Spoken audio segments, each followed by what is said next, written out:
Paz do Senhor, irmãos. Amém.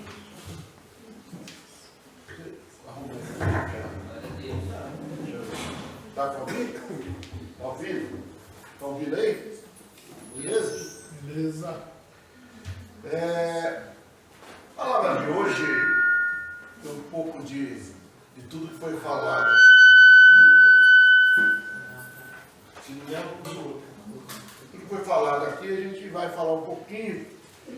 Quando eu estava lendo esse texto há quase 2 meses atrás, eu lembrei de algumas coisas e o pastor já falou uma coisa, o Dom já falou, o Tiago já falou, é importante. Nós vamos ler 2 textos. O primeiro texto é Apocalipse. Apocalipse 2. Apocalipse 2. E outro texto, parece que não tem nada a ver, mas é que Deus colocou no meu coração na hora que eu estava lendo esse texto. E eu lembrei desse outro texto e comecei a ler também.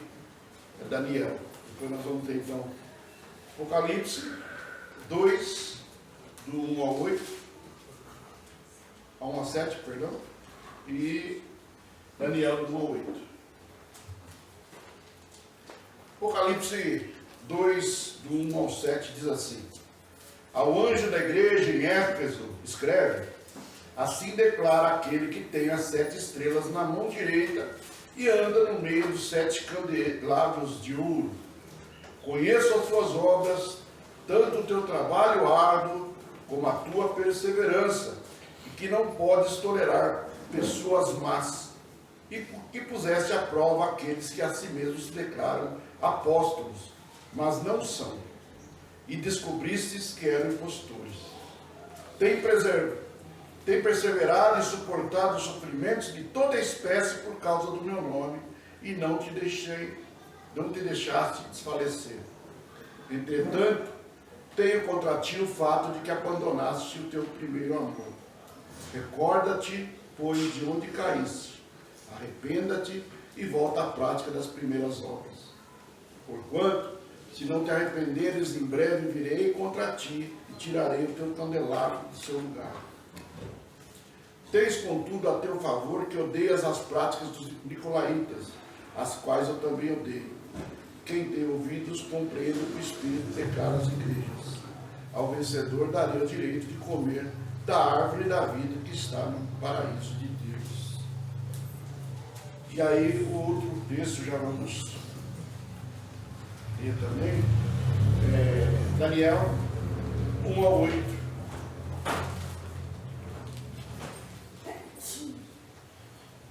Daniel 1 a 8.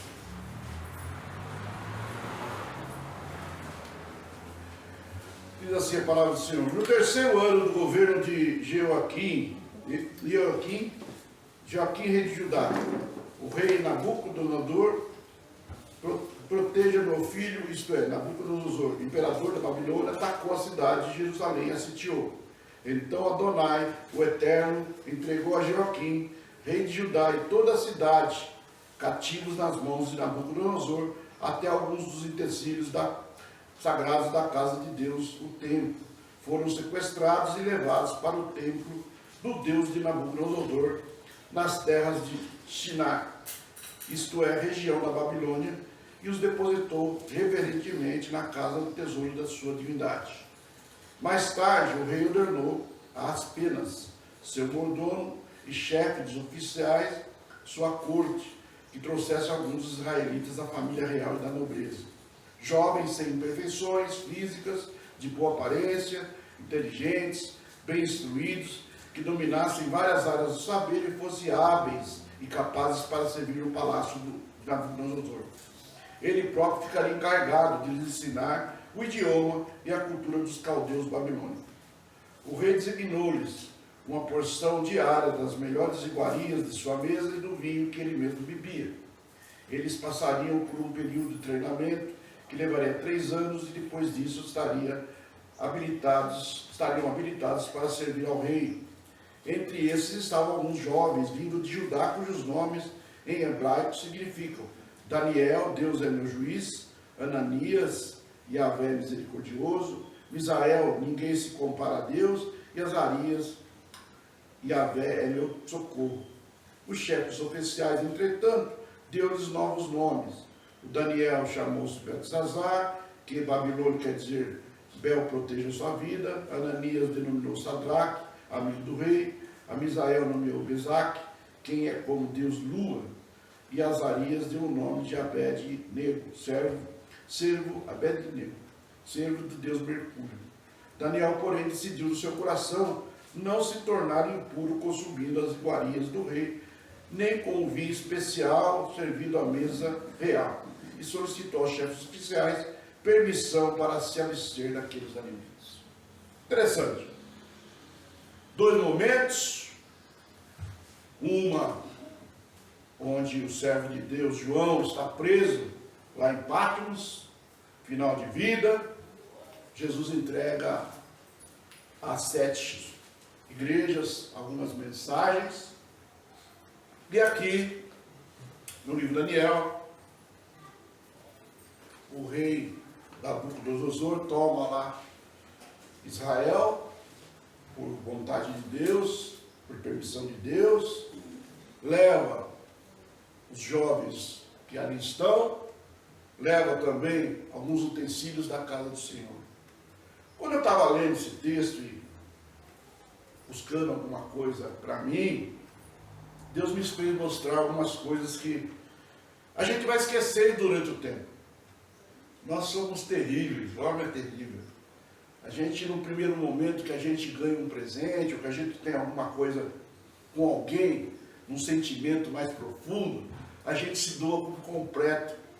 A gente esquece da hora, a gente pertence àquela pessoa como se ela estivesse em nós e nós nela. E com Deus não é diferente.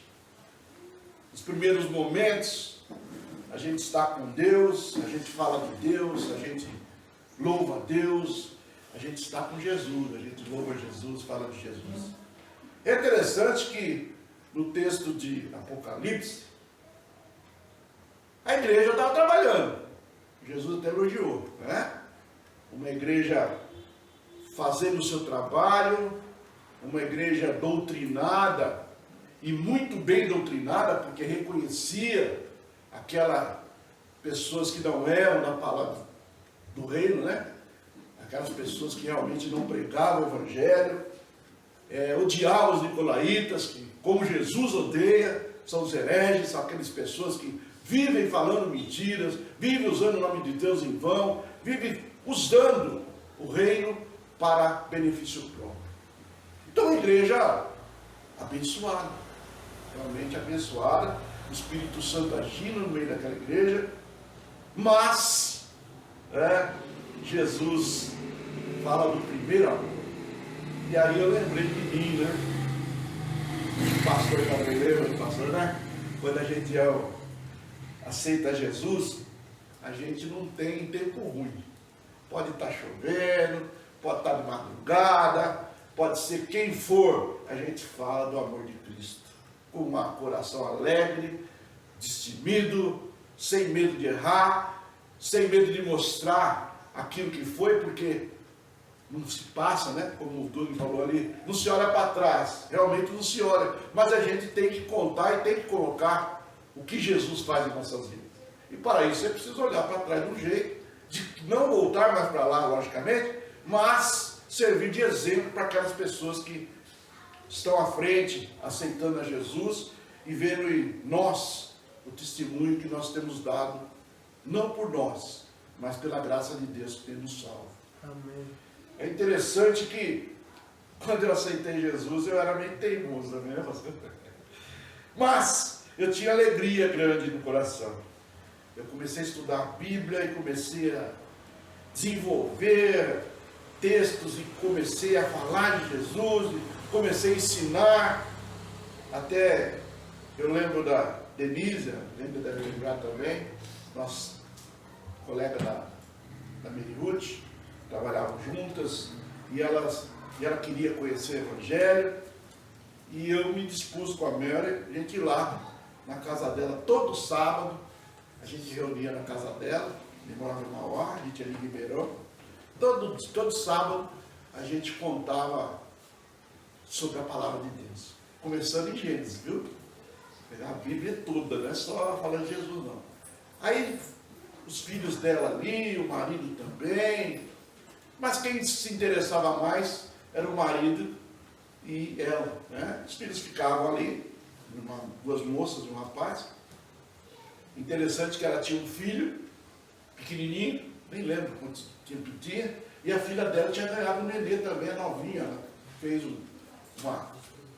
aquela coisa, né, de juventude, e os dois bebês cresceram juntos. Hoje deve estar uns 18 anos, 17 anos por aí. Mas é interessante que foi poucos sábados que a gente deixou de ir. A gente via a alegria da mulher, do marido, os filhos ali sentados em volta da mesa, a gente falando do amor de Cristo, contando, interpretando a Bíblia um pouco sobre Abraão, né? E trabalhamos ali algum tempo e nós vimos frutificar. Hoje, pelo menos até um tempo atrás aí, eu sei que eles estão na igreja, o rapaz é pastor, ela é pastora, os filhos estão todos na igreja, e a gente fica feliz, né? Porque é fruto daquilo que Deus usou as nossas vidas para conduzir essa pessoa a Jesus. Tem também alguns meninos, né? Hoje a maioria está casado, vinham lá na Shalom, né? Às vezes a gente falava a palavra, ensinava, meninos de 17, 18, 19 anos, a gente vê hoje que a maioria também está nos caminhos do Senhor. E isso aí alegrava o coração, e alegra o coração. Só que a gente esquece com o tempo. E no texto de Apocalipse, Jesus me chamou a atenção. Eu falo, escuta, cadê aquele primeiro amor? E a gente, não é por querer, ou por ser mal, no caso de querer, né? É porque o mundo é duro, irmãos. A gente vai vendo a injustiça do mundo, você vai vendo certas situações, que a gente vai, não tomando forma do mundo não, tá? Mas a gente vai endurecendo o coração. Sabe? A gente vê aquelas pessoas judiando, né? Bandidos judiando de crianças, judiando de pessoas honestas. Aquilo vai criando uma dureza no coração da gente. Isso vai entristecendo e vai trazendo para a gente certas situações que não deveriam ocorrer. Porque Jesus não era assim. Jesus odeia o pecado, mas ama o pecador. É difícil mesmo. Não é fácil. Ainda mais nós, que somos cheios de defeitos, cheios de falhas, né? Então essa vida que nós levamos, circular, seja dentro de uma fábrica, dentro de uma escola, na rua, com amigos, com vizinhos, se nós não ficarmos vivos, a gente começa a perecer. A gente começa a ter morte espiritual. A gente começa a ser religioso. A gente começa a ser aquela pessoa que sabe a palavra de Deus, mas não está cumprindo o que tem que ser cumprido, porque começa a endurecer o coração. E Jesus, ali no seu conversar com João, ele foi muito claro, né? Ele soube dividir as coisas boas que aquela igreja está fazendo e as coisas que precisavam ser retornadas, né? E falou muito ao meu coração.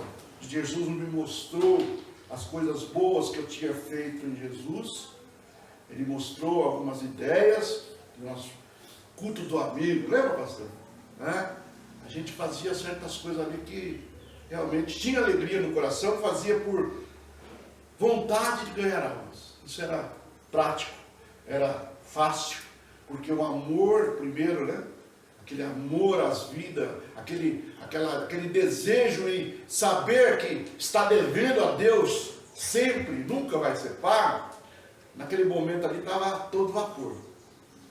Eu lembro também que nossos natais, nossos anos novos, né? A gente ficava dentro da igreja. E eu aprendi, porque até hoje eu não participo, não que eu não comemore Natal e Novo, mas aqui está ali, está o dono, eu vou dormir. 10 horas da noite do dia 24 eu vou dormir. 10 horas da noite, 11 horas da noite do dia 1º eu vou dormir. Outro dia eu comemoro. Já é porque eu não vejo mais graça. Eu comemoro, mas eu não vejo mais a graça que tinha quando nós íamos para a igreja, 9, 9h30, passava até 1h30, 2h da manhã, 3h da manhã, fazia o culto, louvava, começava a orar, 15 minutos antes, né? 10, 15 minutos antes, começava a orar, não só por nossas vidas, mas pelo mundo. E aquilo enchia a gente de orgulho do Jesus. Não é orgulho mal, não. Tem orgulho gostoso, irmão. Daquele que você fala assim, puxa vida, Deus está me usando. Deus está me conduzindo para um caminho que eu acredito e sei, pelo que Ele tem feito em minha vida, né? Ou está fazendo em nossa vida, a igreja enchia. Né? Todo domingo tinha lá 3, 4, 5, 6 novos, né? E todo domingo quase, se não todo, mas pelo menos praticamente 2 domingos do mês, eu acho que pessoas aceitavam Jesus. E aquele aceitar Jesus não é só aceitar Jesus. A gente dava estudo, né? A velhinha saía lá, eu lembro, a velhinha saía à tarde lá com as molecadas, eu com a pessoa também, a Linda saía, com os jovens, o pastor ia, eu ia. Aí todo mundo ali participava, né? E levava as pessoas que estavam sendo conduzidas a Cristo para conhecer a palavra de Deus. Como é bom! E esse texto me chamou a atenção. Nós podemos fazer tudo para Cristo, e Ele vai gostar, lógico que Ele vai gostar. Mas se não tivermos amor, não vale nada. Essa condução, esse efeito dominó que eu chamo, de fazer as coisas por religiosidade, por tradição, porque achar que do jeito que eu fizer está bom, acaba nos deixando na beira do caminho, como diz Jesus. Acaba nos deixando na beira do caminho. O texto de Daniel também me chamou a atenção, e na hora que eu estava lendo esse texto de Apocalipse, me chamou a atenção, porque Daniel e seus colegas, lógico, seus amigos ali, eles estão no meio de uma conturbação meio difícil. Você imagina você sendo uma pessoa de posses, né? Uma pessoa que estava lá no seu país tranquilamente, de repente esse país é tomado, é saqueado, e você é levado como escravo para um outro país, e dão outro nome, e querem que você participe da ideia, né, de servir a deuses estranhos e comer a comida servida para aqueles deuses também. Mas é interessante que no texto de Daniel, e ele era jovem, eles eram jovens, né? Eu aprendi que não importa a idade, irmãos, o Espírito Santo trabalha com todos. Não é nós que fazemos a obra, é Deus. Então Daniel, seus amigos ali, deveriam ter 16, 17 anos, jovens, 20, sei lá, né? A gente na Bíblia não fala bem a idade, mas eram jovens. E a gente vê Daniel, olha lá, 1:8. Daniel, porém, decidiu no seu coração não se tornar impuro com subir nas iguarias do rei, nem com vinho especial servindo à mesa real, e solicitou aos chefes oficiais permissão para se abster daqueles alimentos. Muitas vezes nós estamos no mundo e nós não somos do mundo. Nós somos no mundo, que eu digo assim, participando, né, das coisas do mundo, mas nós temos que entender que nós não somos do mundo. E Daniel entendia bem isso. Estava ali, escravo, estava ali diante daquele rei que resolveu mudar seu nome, que era muito importante naquela época, né? Os nomes são muito importantes, e tão importantes que o pessoal da Babilônia lá começa a trocar o nome deles do Deus vivo para um Deus esquisito, né? Do Deus que não existe, ou deuses falsos. Mas Daniel não se abateu. Então me chamou a atenção quando eu estava lendo o Apocalipse. Falei, por que eu lembrei de Daniel? Porque ele estava numa situação difícil. Ele estava fora do seu habitat, né? fora da sua comunidade, fora dos seus amigos ali, fora da sua educação, fora do seu trabalho, como podemos assim dizer, mas ele nos deixou levar, porque ele conhecia o Deus que ele serve. E quando nós conhecemos o Deus que nós servimos, e quando nós deixamos esse Deus usar-nos como realmente precisamos deixar, as coisas acontecem. Não por nós, mas por Deus. Porque Ele age de várias formas, de todas as maneiras, e quando você é direcionado pelo Espírito Santo de Deus, por mais que seja a dificuldade, Deus dá o livramento. Não importa a dificuldade. Então, essa igreja de Apocalipse, uma cidade grande, segundo alguns estudiosos, 250, 300 mil, 400 mil pessoas, uma cidade que era portuária, uma cidade que tinha 2 vias comerciais, onde passava muita gente, mas uma cidade idólatra, uma cidade que ela cultuava deuses estranhos, e inclusive a Diana, né? Era o culto a Diana. Então era uma cidade que tinha prosperidade no mundo, porque era um comércio grande ali, era uma rota comercial muito boa, tinha ali o mar Egeu, tinha ali seu porto, quer dizer, tudo cooperava para que aquela cidade crescesse. E quem abriu essa igreja aí foi Paulo. E Paulo escreve Efésios, uma carta, né? Lá em Atos também, Lucas fala muito de Efésios, né? Então Paulo escreve para Efésios.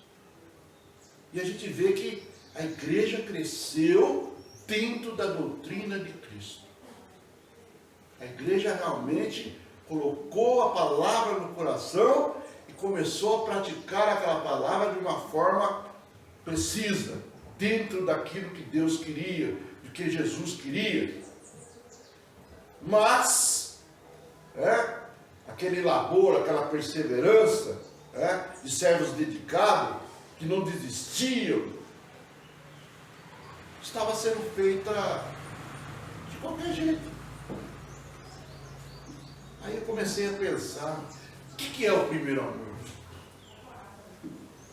A gente tem que começar a refletir certas coisas quando Deus fala com a gente, porque muitas das vezes nós nos enganamos e achamos que já descobrimos as coisas e não conseguimos decifrar direito, né? Aquilo que Deus quer para as nossas vidas. O amor, primeiro amor. Primeiro amor. George Campbell Morgan, não sei se o pastor já ouviu falar, século XX, ele foi evangelista, pregador, líder, professor. Ele relaciona a passagem com as palavras de Paulo a Corinto, né? 2 Coríntios 11, 2 e 3. Ele fala de Corinto, mas ele lembra uma palavra interessante. 11, 2 e 3. Pois tenho o verdadeiro ciúme de vós, e esse zelo vem de Deus, pois vos consagrei em casamento a um único esposo, que é Cristo, a fim de vos apresentar a Ele como virgem pura. Ou seja, Paulo está escrevendo para Corinto, mas serve para Efésios, serve para Colossenses, serve para Tessalonicenses, serve para Gálatas, serve para nós. Temos que ter, principalmente os zelos de Deus, né? Diante das pessoas que estão aprendendo, e consagrar essa pessoa como uma virgem pura, ou seja, nós somos a esposa de Cristo, vamos ser, né? Cada um de nós vamos ser a esposa de Cristo. E é interessante o 3. Entretanto, receio que assim como a serpente enganou Eva com sua astúcia, também a vossa mente seja de alguma forma seduzida e se afaste da sincera e pura devoção a Cristo. O amor de Deus, o amor de Cristo, é isso: singeleza de coração e simplicidade. Aí que está o fio da meada ali que eu descobri, segundo Deus mostrou no meu coração, eu quero passar para os irmãos. O primeiro amor, nós somos simples e singelos de coração. O que é ser simples? É você não ficar inventando moda para atrair pessoas para Cristo. O que é ser simples? É você estudar a palavra de Deus e deixar Deus falar com o teu coração e mudar a sua forma de viver. O que é ser simples? É rever situações e mostrar ao mundo que você é uma nova criatura. Singeleza de coração, ou sincera e pura devoção a Cristo. É aquele amor que você tem, é aquela dedicação que você tem, melhor falando, de fazer as coisas para Jesus. Não importa o momento, não importa o tempo, não importa se é dia, se é noite, se é chuva, se é frio, se é calor. Vamos falar de Jesus com o coração aberto. A pureza, a devoção a Cristo, ela traz ou atrai as pessoas até nós, porque a luz de Cristo brilha em nossas vidas quando nós somos sinceros e singelos de coração. Quando nós começamos a dizer que nós somos crentes, devotados, buscando o Senhor de várias formas, porque eu jejuo, porque eu oro, porque eu leio, porque eu conheço, começa a subir aquele orgulho que não vai, aquela coisa, dureza do coração, porque você começa a se achar melhor que os outros. E não é por querer, irmãos, é porque ali, ó, a serpente enganou a Eva com astúcia. O inimigo tenta nos enganar com astúcia também. E ele vai usar o quê? A palavra de Deus.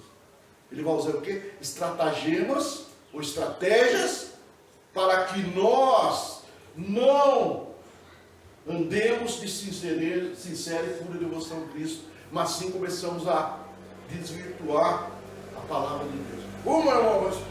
Se nós deixarmos, assim como Eva, a serpente vai enganar, o diabo vai nos enganar.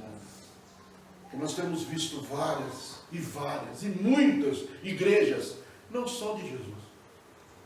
A própria palavra fala, quando ele voltar, se afaste de mim que eu não te conheço. Pô, mas nós expulsamos demônio, nós falamos o seu nome. Bem, mas eu não conheço vocês.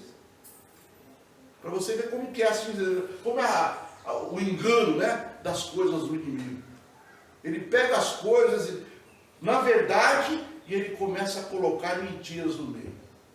E quando a pessoa vê, ela está embolada, está envolvida de uma tal forma, que aí vem a frieza, né, ou o esfriamento espiritual. Por isso que o primeiro amor vai embora.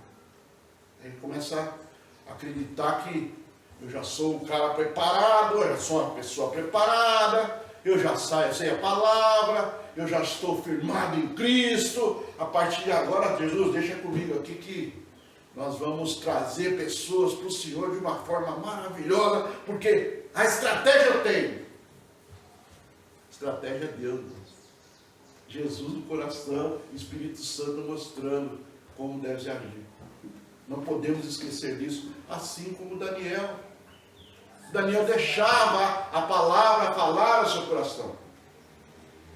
Ele não conhecia Jesus, ele conhecia Deus. Mas o Deus que realmente vai fazer com que Jesus entre na vida dele através do Espírito Santo. Apesar do Espírito não ter descido, mas nele ficava. Porque ele era um cara devotado, devoto, fiel, ele buscava. Volta lá, por favor. Daniel.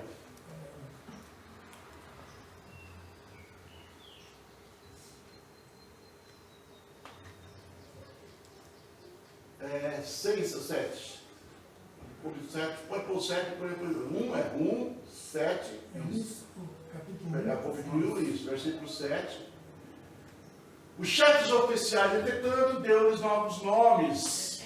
Daniel chamou Beltesazar, que em Babilônia quer dizer Bel proteja a sua vida. Ananias denominou Sadraque, amigo do rei. A Misael nomeou Mesaque, quem é como Deus Lua. E Azarias deu o nome de Abednego, servo de Deus Mercúrio.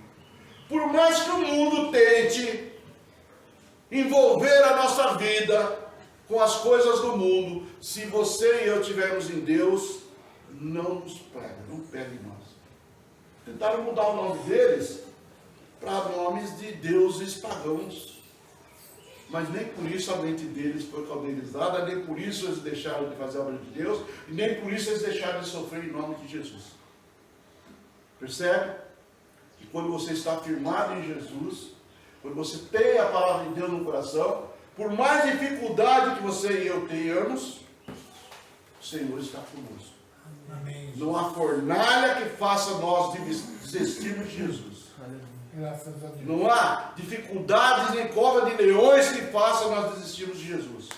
Porque não é eu, não é você. É o Espírito Santo em nossas vidas, que nos dá força, que nos dá coragem, que nos dá estratégia para vencer o mundo. E onde está essa coragem, essa força e estratégia? A nossa fé. Essa que vence o mundo. A fé em Jesus. A fé no Senhor da glória. A fé naquele que pode todas as coisas. A fé de dentro para fora. Não é a fé apenas falada. Não é a fé apenas com obras e mais obras. Não. É a fé genuína. Essa fé que Deus nos colocou no coração. E depois, pela graça dele, nos salva. É essa fé que vai fazer com que essas obras venham à luz. Mas para a glória de Deus. Sempre. Porque Ele é todas as coisas em nós. Aleluia. Se Deus não tiver em nossas vidas, Jesus falou muito comigo nesses dias, volte de novo às primeiras obras, volte de novo a fazer aquilo que você fazia no começo, para você alcançar novamente aquele estágio que tem que estar sempre, que é a alegria do Senhor é a nossa força. Se nós não tivermos essa alegria no coração, nós vamos tropeçar e não vamos levantar. O tropeçar é do homem. Acontece porque nós somos fracos. Mas o levantar é de Deus. Amém. E se não estivermos, como Jesus fala, como uma criança, né? Porque a criança, por mais peralta que ela seja, quando ela gosta, ela fica atrás, ela não larga do pé. Você pode dar bronca, eu tenho meus alunos lá de sexto agora, eu dou risada. Porque eu brinco com eles, eu falo, a professora está brava? Eu estou. Não com vocês, está tudo em vocês. E ganhei até um chocolatinho de presente dos professores lá. Vieram trazer para mim, que a mãe mandou. Então a gente fica alegre, porque a gente sabe que quando a gente chama atenção, não é para magoar, apesar que magoa, né? Mas não é para maltratar. Eles não entendem isso. É para conduzir. E Jesus é a mesma coisa com nós. Quando Jesus nos chama a atenção, quando Jesus fala para nós andarmos, né? Ou voltarmos a certas situações, porque nos ama. Amém. Foi falado aqui. E a própria palavra diz que ao primeiro instante, a disciplina não é bom. Ninguém aceita. É natural. É do ser humano. E nós somos orgulhosos, aquele orgulho mau, né?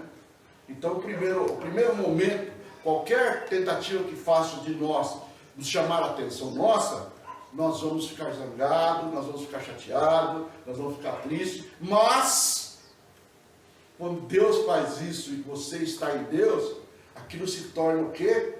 Um alívio para o teu coração. Porque depois Deus lá na frente te mostra da onde Ele te tirou e da onde Ele te quis levar para você não cair e ficar para trás. Então muitas vezes nós temos que entender que quando Deus nos corrige, é porque Ele nos ama e ainda tem uma esperança para nós. Amém. O duro é quando o Espírito já não está falando mais conosco. O duro é quando Deus fala para Samuel, né? Você está com dó de Saul por quê? Tenta fazer uma parafraseada, né? Você está com dó de Saul por quê? Já saiu, já não tem mais esperança para ele. Então não queira conduzir aquilo que eu não quero. Agora é Davi. Vai atrás de Davi. E é assim que Deus faz.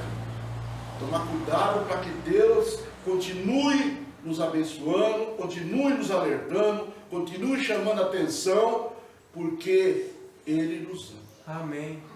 E se nós endurecermos nosso coração, continuarmos a endurecer o coração, continuarmos a fazer a obra de Deus simplesmente por fazer ou simplesmente por legalidade, estamos perdendo o reino. O reino de Deus está próximo. Ou está dentro de nós, né? Como falam alguns, e é verdade. Então nós estamos perdendo terreno. E na época que estamos agora, não podemos perder terreno, porque Jesus está à porta. É impressionante. Eu tenho mudado para o pastor, mas eu não gosto de muita coisa, porque, sabe, são coisas que realmente, nossa, como a gente fica, né? Aí depois aí Jesus fala, não, deixa comigo. Só não deixa entrar no seu coração essas coisas. Pessoas, sabe, que falam cada coisa, cada asneira. E tem gente, um monte de gente, né? Um monte de pessoas que não são de Deus, falando de Deus. Um monte de pessoas, até parece que é de Deus, mas não é de Deus. Agora é um pessoal que segue, né? Falando de Deus, falando de Jesus, mas citando outras pessoas. Até não vou falar o nome aí, mas tem um camarada aqui, muito bom, muito doutor. Aí um pastor falou, ele é doutor, geólogo. Teólogo ele não é. Se ele fosse teólogo, não está seguindo o que ele segue. Como geólogo, arqueólogo, como arqueólogo, como geólogo, ele é excelente, mas ele não é filho de Deus. Porque ele serve outras pessoas, e não Jesus. Então a gente tem que prestar atenção no que também a gente ouve. A gente tem que prestar atenção no que a gente lê fora da palavra do Senhor. Porque o inimigo, tanto lá em Daniel, como falamos agora de Coríntios, como lá em Apocalipse, ele anda feroz, irmãos. Ele não sabe o dia, mas ele já está sentindo. Ele pressente essas coisas. Ele já está sabendo que a área dele já está delimitada e o espaço que ele tem está curto. Porque Deus começa a forçar situações dele para que ele mostre mais e mais a sua ira no mundo. No mundo que eu digo, dentro da igreja. Se nós não estivermos preparados, ele vai nos enganar também. Para terminar, Jesus, Mateus 22, 37 a 39. Jesus. Mateus 22, 37 a 39. Veja o que Jesus fala ali, segundo Mateus. Asseverou-lhes Jesus: amarás o Senhor teu Deus de todo o teu coração, de toda a tua alma e com toda a tua inteligência. Esse é o primeiro e maior dos mandamentos. Volta lá, por favor. Asseverou: amarás o Senhor teu Deus de todo o teu coração, de toda a tua alma e com toda a tua inteligência. Outro. Esse é o primeiro e maior dos mandamentos. E depois tem o outro. Semelhante a esse amarás teu próximo como a ti mesmo. O pastor estava falando, eu falei. A palavra está dando direcionamentos e nós não conversamos. Sempre. É bom lembrar isso. Eu não converso com ninguém a respeito de pregação, o pastor não conversa. Nós apenas nos conversamos, mas não falamos o que vamos fazer, o que não vamos. O próprio Espírito de Deus é que trabalha em cima, tanto das letras da música, como da entrada da mensagem, ou de hoje no caso da ceia, e agora da palavra de Deus. Deus agindo no meio da igreja. Isso ninguém pode deixar de ver que Deus está no meio de nós. Para terminar, irmão, Apocalipse 3:21. Acho que é isso. Acho que é 3:21. Se não for, acho que é. Bom, essa é a grande forma de nós seguirmos a Jesus. Não por isso, porque nós não merecíamos, mas olha o que ele fala. Ao vencedor, eu lhe concederei que se assente comigo no meu trono, assim como eu venci e me assentei com meu Pai no seu trono. Jesus chama a nossa atenção, dá umas puxão de orelha, porque Ele nos ama. mas Ele promete que aquele que obedecer, aquele que vencer, nós somos os únicos do mundo que podemos falar que já somos mais do que vencedores. Não por nós, porque Ele já fez tudo por nós. Amém. E a glória e o louvor e a adoração merece tudo a Ele, né? Porque é dele, por Ele e para Ele são todas as coisas. Amém. Baixa a tua fronte. Grandioso Deus, eterno Pai, graças te damos porque o Senhor tem nos alertado, ó Pai, e o Senhor tem nos ajudado, Jesus, a conduzir tua igreja e a conduzir a nossa vida segundo a tua vontade e fazer-nos lembrar das coisas boas do passado, Pai, onde estávamos mais atrelados a Ti, Senhor. Que o Senhor possa colocar, Pai, de novo esse fogo do primeiro amor em nossos corações, ó Deus, que nós possamos, ó Pai, esquecer as dificuldades, esquecer, Pai, que esse mundo jaz no maligno, mas lembrarmos que o Senhor está em nós, que Teu Espírito nos guia, nos ensina a cada dia, Senhor, e que nos faz, ó Pai, a sermos mais que vencedores, não por nós, mas porque o Senhor é bom, o Senhor é Deus, o Senhor é eterno, e o Senhor prometeu que todo aquele que vencer o maligno, o Senhor vai coroar, ó Pai. Glórias seja o Teu nome.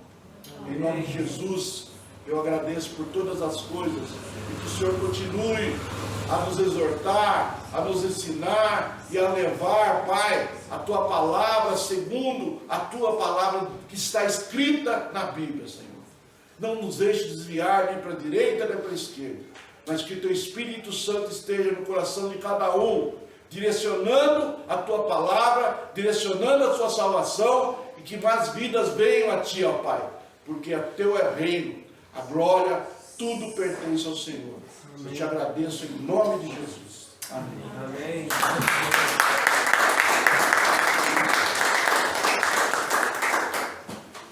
Amém. Vera, vem cá um pouquinho. Quantos aqui têm ouvidos? Amém. Então ouça o que o Espírito diz às igrejas, né? Então fica aí que o Espírito está dizendo à igreja. Amém? Microfone. Ei, Tiago, isso é uma bênção na minha vida. Irmãos, 1, 2, 3, som. Chegou. Amados, veja bem. Dia 26, nós vamos ter a festa das nossas crianças. Tá bom? Já reservamos. Não é uma chácara. Tá bom? É um salão muito bom, um espaço muito bom. Tem uma piscina grande, uma piscina pequena, lugar. Enfim, já mostrou para as crianças as fotos? Já foi mostrado? Não mostrei. Não. Os adolescentes já receberam, né, Ellen? Um lugar muito gostoso, dá para passar um dia ótimo, tem brincadeiras. Teremos lá a partir de que horas? Eles querem ir cedo e voltar de noite. O horário vai ser das 8 da manhã às 9 da manhã. Tá bom? Às 8 da manhã, às 9 da manhã. Não? 9 da noite. Não é das 8 às 9, não? Poxa, você que era das 8 às 9, 8 da manhã, às 9 da manhã? Olha, agora precisa morar que deu um dia bom, tá? É um espaço novo, recente, quem conhece, é aqui da Tamires, aqui do Mercado Oliveira, tá bom? Um espaço muito jóia, a Meire já está se organizando junto com a Ellen, e aos jovens, adolescentes e as crianças, tá bom? Bênção, graças a Deus. Vamos ficar de pé? Vamos orar, encerrando? Pense em tudo que aconteceu aqui, tá bom? Pense. Obrigado, Senhor. Obrigado, Deus, porque verdadeiramente Tu és grande. O Senhor tem falado com a Tua igreja, Pai. Abençoa ricamente o pastor Edilson. Deus, cura. Em nome de Jesus Cristo, Pai. Obrigado também, Deus, por tudo que aconteceu comigo. Que alegria, Senhor. Estou enxergando, estou lendo a Bíblia de letra pequenininha. Que alegria, Pai. Obrigado porque o Senhor tem cuidado de cada um de nós. Obrigado que o Senhor tem abençoado, dado graça, sustentado, Pai. Obrigado, Senhor. Que a tua igreja, Pai, receba a mensagem. E que o inimigo não tenha poder nenhum em retirar essa semente que está sendo plantada no coração da sua igreja. Obrigado por tudo. Que a graça de nosso Deus e Pai, a comunhão, a consolação e o Espírito Santo do Senhor esteja com todo o povo de Deus, hoje, para todo sempre. Amém. Amém. Pode ser uma palavra para o Senhor.